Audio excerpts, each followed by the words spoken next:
Hey, it's Tanner here, live backstage at Project Revolution at the Shoreline Amphitheater. I'm joined with Claudia. She's our Project Revolution passport winner. Say hello, Claudia. Hello. And Chester from Linkin Park. What's up? Not much. Hanging out. Gonna watch you and Claudia discuss and gonna interview you. Nice. What's up, Claudia? How are you? I'm good. How are you? I'm doing good. Okay. So, first question: why are you so hot? Why am I so hot? I don't know. My mama and daddy made me. I guess I got the good genes, I suppose. Yeah. All right. So, what inspired you guys to make this album sound less intense?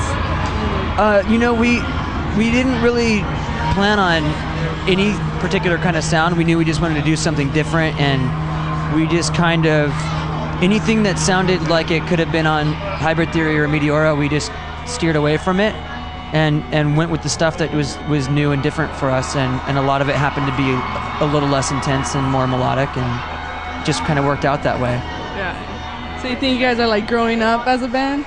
Well, I mean, we're growing up, I think, as a band, and also we're maturing as people too. So it's just natural for us to kind of change and evolve a little bit, Yeah. But I'm really happy that people seem to like the new sound. So the next record could be totally different.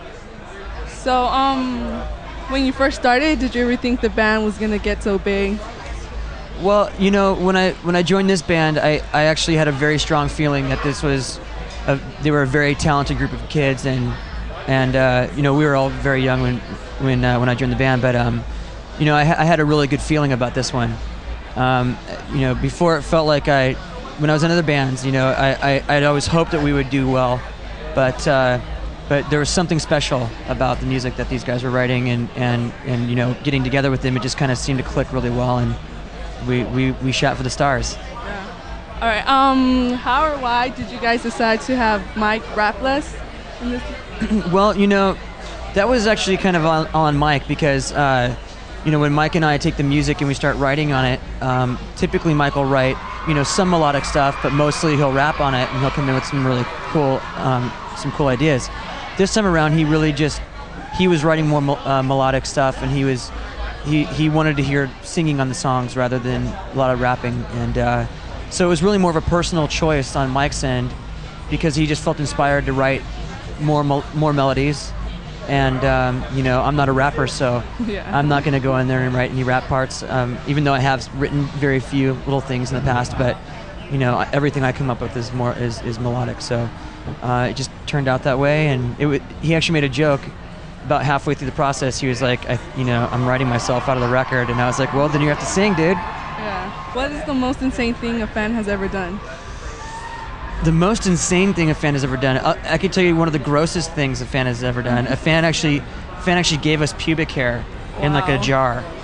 Was that your stalker that did that? That recently got arrested? No, the stalker did not send me any pubic hair. She actually just broke into my life for like 2 years and like hijacked all my information, my phone bills, my emails.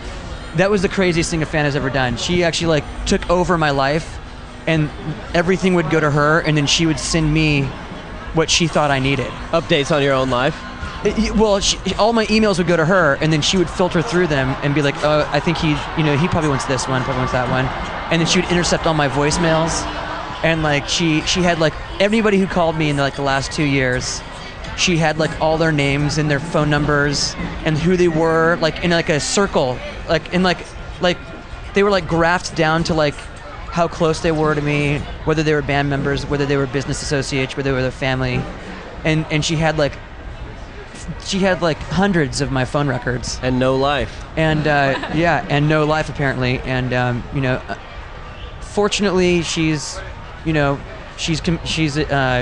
pleaded guilty, and she's facing a lot of time in prison and hefty fines. But unfortunately too, it's sad when people kind of take it too far, because I met her before, and she seemed like a nice person, and just like with any of our fans, like you meet them and it's like it's great to meet our fans, and we like want to we'll go out of our way, but there's a line you don't cross, and when it happens, it's unfortunate because she's in a lot of trouble. Yeah. So, do you get any letters from her recently or anything like that? She's not allowed to contact me in any way, shape, or form. If she does, it's just one more charge, But it was crazy. I mean, it got pretty frightening. You know, she would call me and say like, I know where your kids are. She'd call my phone. My wife would answer the phone and be like, you know, she'd be like, I own you. I know everything about you, and you know, you're a whore, and so it's just like crazy stuff. And it was just really that was the stupidest and craziest thing a fan has ever done. Yeah, for sure. Do you feel like you stayed grounded over the years, or have you ever used your fame for personal use? Well, I would like to think that I'm a pretty grounded person, you know. I guess that's more up to the people who meet me to decide than myself, but, you know, we're just normal guys, you know. We try to keep it, we care about our families, we care about our friends, you know, and we try to keep our focus on that kind of stuff. But I do use my fame for personal gain. Like what? It's for example, like I like to play golf every once in a while, so you know, I will you know, throw down the Linkin Park card and get free rounds of golf, free lessons. You know, I played the day for free. I hooked the guy at the course with some tickets, and you know, signed an autograph, got a hot dog. You know what I mean? That kind of stuff. Oh, what's your favorite album that you guys made? You know, Hybrid Theory, what is really I think a cool record, and it's really good. But I think that Minutes to Midnight is our best because it's more mature. It's like it's more diverse than anything we've ever done. You know, it really kind of lives up to what we say about ourselves. You know, we really feel like we don't just fit into one particular style or sound. And I think this record really showcases the diversity that we have as writers. And so I personally think that Minutes to Midnight is our best work, and some people out there are probably. So you're like more proud of it? I don't know. I mean, I'm really proud of all the stuff. I mean, Hybrid Theory, you know, has sold almost 20 million records around the world, so it's kind of hard to beat that one. Yeah. You know what I mean? It's like you can't get more proud than that. So, what are your goals for the next album? I don't even want to think about the next record right now.